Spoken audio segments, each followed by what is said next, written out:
जैसा कि हमने कहा था कि हमारा जो हिस्ट्री हम लोग स्टार्ट करेंगे उसमें हम लोग सबसे पहले लेंगे सिक्के, फिर लेंगे अभिलेख और फिर लेंगे लिटरेरी सोर्सेस। तो ये मेरा पहला पार्ट है जिसमें मैंने क्या लिया है, सिक्के। तो कितने तरह के सिक्के आए हैं भारत में, तो अगर हम बात देखें तो सबसे पुराना जो सिक्का था, वही सबसे पुरानी सभ्यता कौन सी है, हमारी सिंधु घाटी सभ्यता। तो सिंधु घाटी सभ्यता के समय के सिक्के मैंने फोटो भी लगाई है, तो आप देख सकते हैं कुछ निशान टाइप का ठप्पा लगाया है। तो ये जो ठप्पा मारते थे, कोई निशान या आकृति बनाते थे, या हो सकता है इनकी स्क्रिप्ट हो, क्योंकि इनकी स्क्रिप्ट भी कैसी थी, पिक्टोरल स्क्रिप्ट थी। सिंधु घाटी सभ्यता के समय पे कैसी लिपि चलती थी, चित्रात्मक लिपि चलती थी, जिसको अभी तक पढ़ा नहीं गया है, हिस्टोरियंस दावा कर रहे हैं। परंतु जब तक कोई चीज सर्वमान्य नहीं होती है तब तक हम चीज को इंक्लूड नहीं करते हैं अपने नॉलेज में। तो अभी तक का तो यही है कि इसको पढ़ा लिखा नहीं जा सकता है। तो ये क्या है, कुछ लिखा हुआ है या कुछ सिंबल्स बने हुए हैं, इस तरह का कोई ठप्पा लगा के जो बनाते थे, इनको आहड़ मोहरे बोलते थे। क्या कहा जा रहा है, आहड़ सिक्के। पंचमार्क सिक्के भी इनका दूसरा नाम है। तो पंचमार्क सिक्के ये इनके किसके थे, सिंधु घाटी सभ्यता के थे। इसके बाद देखें, ये चीज कवर हो गई। अब अगला देखें, ये सातवाहन, ये भी बहुत ज्यादा क्वेश्चन आता है कि सर्वप्रथम भारत में शीशे के सिक्के यानी लेड कॉइन्स किसने चलाए थे। तो एंशिएंट हिस्ट्री में सातवाहनों ने चलाए थे लेड कॉइन्स। ये क्वेश्चन बहुत बार आया हुआ है, मैंने बहुत ज्यादा देखा है। नेक्स्ट देखिए आप जरा कुछ पॉइंट्स को हम लोग देख लेते हैं। भारत में आरंभिक सिक्के क्या हैं, आपके पंचमार्क सिक्के, जिन पे कि अभी कुछ लिखा नहीं जा रहा है। अब हमारी बातें, इस तरह के क्वेश्चंस भी हम कवर करेंगे कि सबसे पहले लेख युक्त सिक्के किसके समय पे शुरू हुए। तो अभी हम बताएंगे, इंडो ग्रीक्स आएंगे ये हमारे पॉइंट्स में। नेक्स्ट देखिए, आपका ठप्पा मारकर जो आपका मोहरे बनती थी, उनको हम क्या कहते हैं भाई, आहड़ मोहरे कहते हैं। इसके ऊपर किस तरह के निशान होते थे, मछली, पहाड़, पेड़, हाथी, अर्धचंद्र, सांड, ये सब चिन्ह इस पे बनाए जाते थे। ज्यादातर जो आहड़ सिक्के मिले हैं हमें चांदी और सोने के मिले हैं। इसके बाद सबसे पहले जेम्स प्रिंसेप था जिसने इन सिक्कों की स्टडी करी और उनको नाम क्या दे दिया, आहड़ सिक्के नाम दे दिया। तो जेम्स प्रिंसेप का नाम बहुत है, ये जेम्स प्रिंसेप वही है जिन्होंने सबसे पहले अशोक के अभिलेखों की स्टडी करी थी। पहले भी लोगों ने ट्राई किया बट उनकी स्क्रिप्ट नहीं समझ पाए थे, जेम्स प्रिंसेप ही समझ पाए। तो इनकी चीजें बाद में भी आएंगी। अगला देखते हैं, पंचमार्क सिक्कों को महाजनपदीय जनजातीय सिक्के भी कहते हैं। करशरपण या पर्ण भी इनका नाम है। तो कई बार आपसे ऐसे क्वेश्चन आ जाएगा कि करशरपण और पर्ण किन सिक्कों को कहा जाता है, और उसके ऑप्शन में आपको चांदी के सिक्के, सोने के सिक्के, शीशे के सिक्के, आहड़ सिक्के, ये सब ऑप्शन होते हैं। तो इस तरह से छोटी छोटी बातें हैं, बट वैसे देखा जाए तो क्वेश्चन जब आता है, अगर नहीं पढ़ा हो, याद ना आए, तो आपका कभी सही नहीं हो सकता।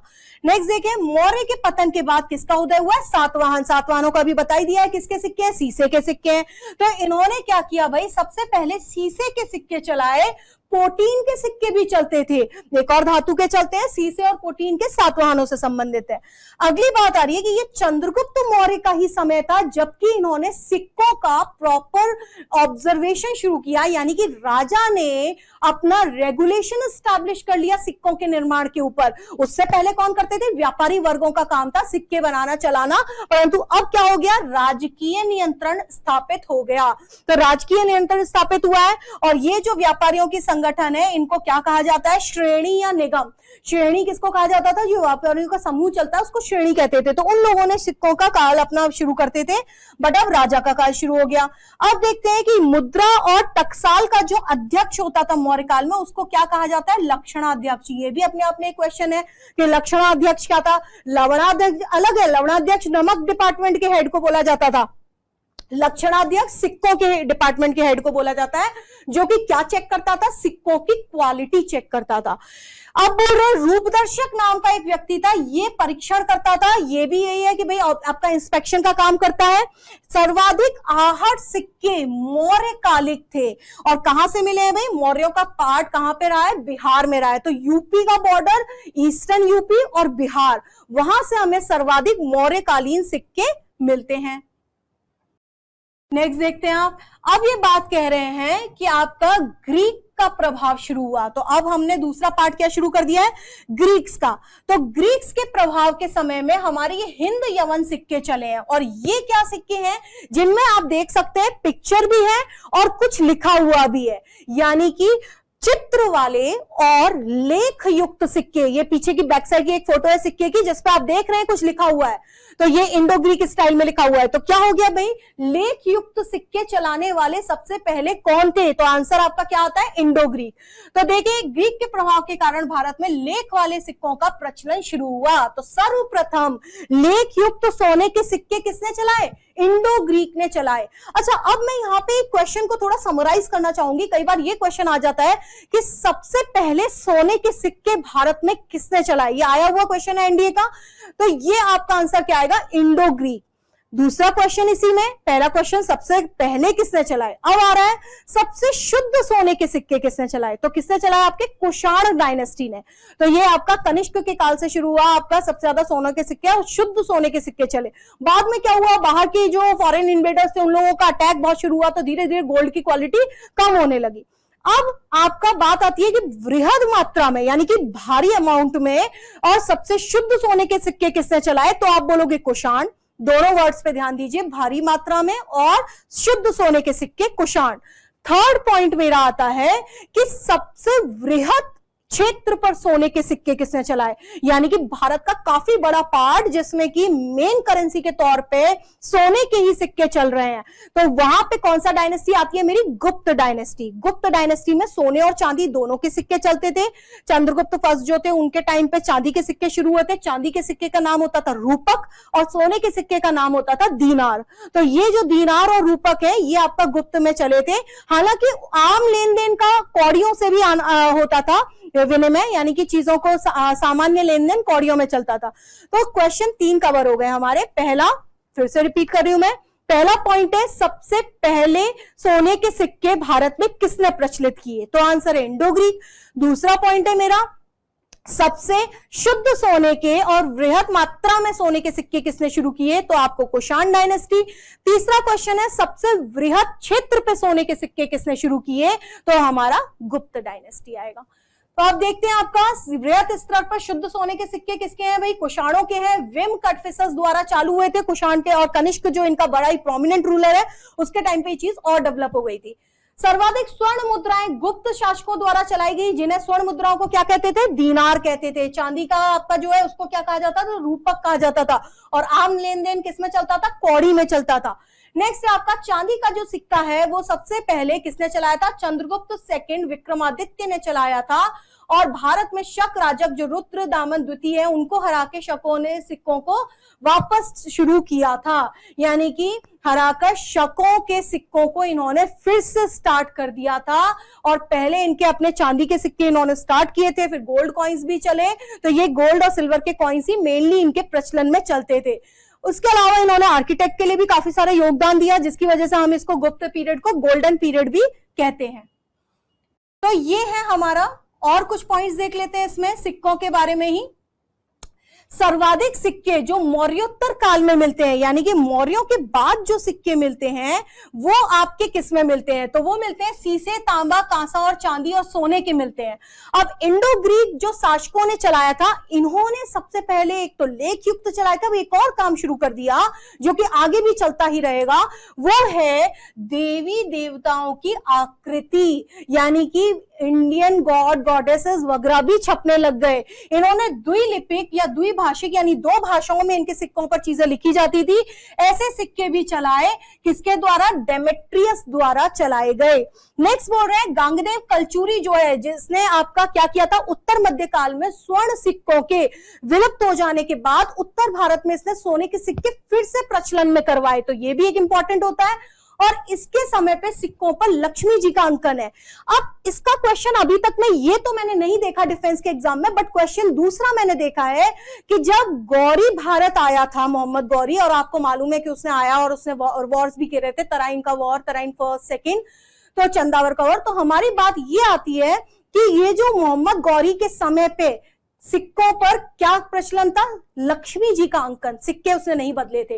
तो क्वेश्चन ऐसे आया था कि सिक्कों पर लक्ष्मी जी का अंकन किसके काल में मिलता है, और उसमें उन्होंने मोहम्मद गौरी भी ऑप्शन में दिया था, बाकी भी तीनों ऑप्शन उन्होंने मुगल और अरब में से ही उठा के दे दिए थे। तो आंसर क्या होता है आपका? मोहम्मद गौरी। तो ये लक्ष्मी जी के सिक्के इसने चलवाए थे। कब से शुरू हुआ है ये काम? ये काम शुरू हुआ था इंडो ग्रीस के काल से। अब हम बात करते हैं इल्तुतमिश। ये है अरबी सिक्के। कई बार एक और टाइप का क्वेश्चन देखा है मैंने कि वो लोग ऑप्शन ऐसे देते हैं कि एक डायनेस्टीज लिखेंगे और उसके आगे उसके सिक्के लिखेंगे और कहेंगे निम्न में से कौन सा सुमेलित नहीं है। तो अगर आपको ऐसा देगा कि भाई दिल्ली सल्तनत, या इसमें दे देगा इल्तुतमिश, इल्तुतमिश के समय पे कौन से सिक्के चल रहे हैं? अरबी सिक्के चल रहे हैं। सातवाहनों के समय पे कैसे थे? शीशे के सिक्के थे। कनिष्क के समय पे कैसे थे? गोल्ड कॉइन्स थे, शुद्ध सोने के सिक्के थे, इस तरह के। या चंद्रगुप्त विक्रमादित्य के आगे वो लिख देंगे चांदी का सिक्का। ठीक है, इस तरह के क्वेश्चन वो लोग देते हैं। कोई एक गलत दे देंगे और आपको ऑड में आउट ढूंढना होगा। अरबी सिक्के शुरू हुए, तांबे का जीतल और चांदी का टका भी चलता था। दिल्ली में पहली टकसाल किसने स्थापित की? टकसाल क्या होती है भाई? वो जगह जहां पे सिक्के बनाने का कार्य होता है। तो पहली टकसाल इल्तुतमिश के काल में शुरू हुई है। आगे देखिए, मैंने एक और पॉइंट दिया हुआ है, ये बड़ा ही इंपॉर्टेंट है। मोहम्मद बिन तुगलक। मोहम्मद बिन तुगलक ने क्या किया कि उस समय आपको मालूम है कि मोहम्मद बिन तुगलक को पागल राजा की उपाधि दी गई है। हुआ क्या था भाई आपका? इसने 5 प्रोग्राम चलाए थे, 5 प्रोग्राम फेल हो गए थे इसके। उसकी जो डिटेल है वो हम दिल्ली सल्तनत में पढ़ेंगे। उन्हीं 5 प्रोग्रामों में से एक प्रोग्राम था सांकेतिक मुद्रा चलाना। अब डिफेंस में कई बार क्या होता है, बहुत ज्यादा डीप में पूछ लेते हैं। तो उन्होंने क्वेश्चन ये पूछा था कि मोहम्मद बिन तुगलक भारत में सांकेतिक मुद्रा चलाने वाला पहला राजा था, या विश्व में सांकेतिक मुद्रा चलाने वाला पहला राजा था। सही या गलत? गलत है, पहला राजा नहीं था। यानी ये ऐसे दिया था उन्होंने, सांकेतिक मुद्रा चलाने वाला राजा था, पहला, दूसरा, तीसरा, ऐसे क्वेश्चन था। तो ये क्या है भाई? विश्व में आपका पूरे एशिया की अगर मैं बात कर लूं तो ये दूसरा राजा था, क्योंकि पहला एक एशिया में ही कंट्री थी चाइना। चाइना के राजा ने पेपर करेंसी चलाई थी और वो सक्सेसफुल भी हुई थी। तब मोहम्मद बिन तुगलक को कहा, सोचा कि भाई हम लोग भी क्यों ना सांकेतिक मुद्रा चलाएं। तो इसने मोहम्मद बिन तुगलक ने अपने आपके टोकन करेंसी चलाई, सांकेतिक मुद्रा, जो कि सस्ती धातु से बनी होती थी। तांबे और कांसे के सिक्के इसने टंका और जीतल चलाए थे, और वो ऐसा हो गया कि भाई हर घर टकसाल बन गया। ये कहावत है, क्योंकि हर घर में वहां की जनता ने नकली सिक्के बनाने शुरू कर दिए। तो मार्केट में ओवरफ्लो हो गया करेंसी का। तो क्या आ जाएगा भाई? इन्फ्लेशन आ जाएगा। तो ये भी उसको वापस से चेंज करना पड़ा, फिर से डिमोनेटाइजेशन लाया, और उसने सारे लेके टंका और जीतल जो सस्ती धातु के सिक्के लेके वापस जनता को चांदी के सिक्के दिए। तो जनता ने क्या किया? खुद के घर के बने हुए नकली सिक्के भी ले गए और राजा से चेंज करा के ले आए। तो ऐसा में क्या हुआ कि राजा को उल्टा लॉस हो गया, जनता को उल्टा चांदी उसकी राजकोष की भी निकल गई। तो ये बड़ा फेल हुआ था प्रोग्राम। तो बात ये आती है कि सांकेतिक मुद्रा किससे चलाई है? मोहम्मद बिन तुगलक ने। ये मैंने सस्ती धातु जो है उसके सिक्के का फोटो लगाया है। अब एक ये भी बड़ी इंटरेस्टिंग कहानी है, चौसा के भिश्ती निजाम ने चमड़े के सिक्के चलाए। आपने मूवी देखी होगी ना, आपका अनिल कपूर की एक मूवी है जिसमें उसको एक दिन के लिए पीएम बनाया जाता है। ये भी बस उसी तरह की कहानी है। आपको ये मालूम होगा कि हुमायूं जो है वो भारत में उसका जो काल रहा है वो 2 पीरियड 2 फेजेस में रहा है। एक 1530 से 40, 10 साल के लिए।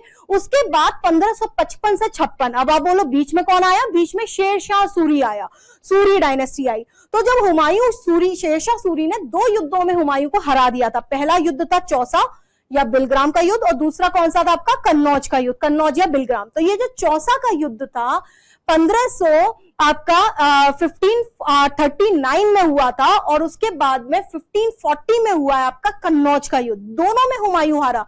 तो आप बोलो मैडम पहले में ही हार गया तो उसको क्यों नहीं आपने भगा दिया, पहले दूसरा युद्ध करने की आवश्यकता क्या पड़ी? तो पहले युद्ध में ये जो भिश्ती निजाम है इन्होंने हेल्प करी थी, हुमायूं को बचा के भगाने में सहायता दी थी। उसके वजह से अब इसका एहसान चढ़ गया राजा के ऊपर। अब क्या हुआ? लेकिन दूसरा अनफॉर्चुनेटली दोबारा युद्ध किया शेरशाह सूरी ने, हरा दिया, और हुमायूं को भारत छोड़ के जाना पड़ गया। इधर उधर भटकता रहा। फिर फाइनली वो ईरान तक कहते हैं यात्रा करा उसने।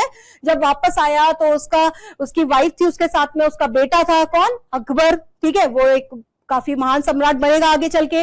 और उसके साथ में बैरम खान भी था। बैरम खान की सहायता से उसने भारत में वापसी करी। तो सरहिंद का युद्ध लड़ा और मच्छीवाड़ा का युद्ध लड़ा, और भारत में वो फिर से एम्परर बन गया, दिल्ली का सुल्तान बन गया।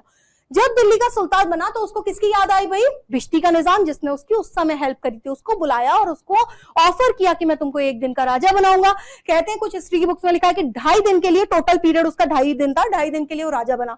अब ये भी सुपर, इसने भी क्या किया, बैठते ही एक नया नियम शुरू कर दिया, चमड़े के सिक्के चालू कर दिए। तो इतिहास में इसने अपना नाम हमेशा के लिए रजिस्टर करवा लिया एक ऐसा काम करके। तो चमड़े के सिक्के किसने चलवाए थे? बिश्ती निजाम ने। हालांकि बाद में हुमायूं ने बंद करवाए सिक्के। रोमन सिक्के अरिकमेडू से मिलते हैं। अब अरिकमेडू कहां पे है ये भी पूछ सकते हैं, तो ये पौंडीचेरी में है। ये था मेरा सिक्कों की हिस्ट्री।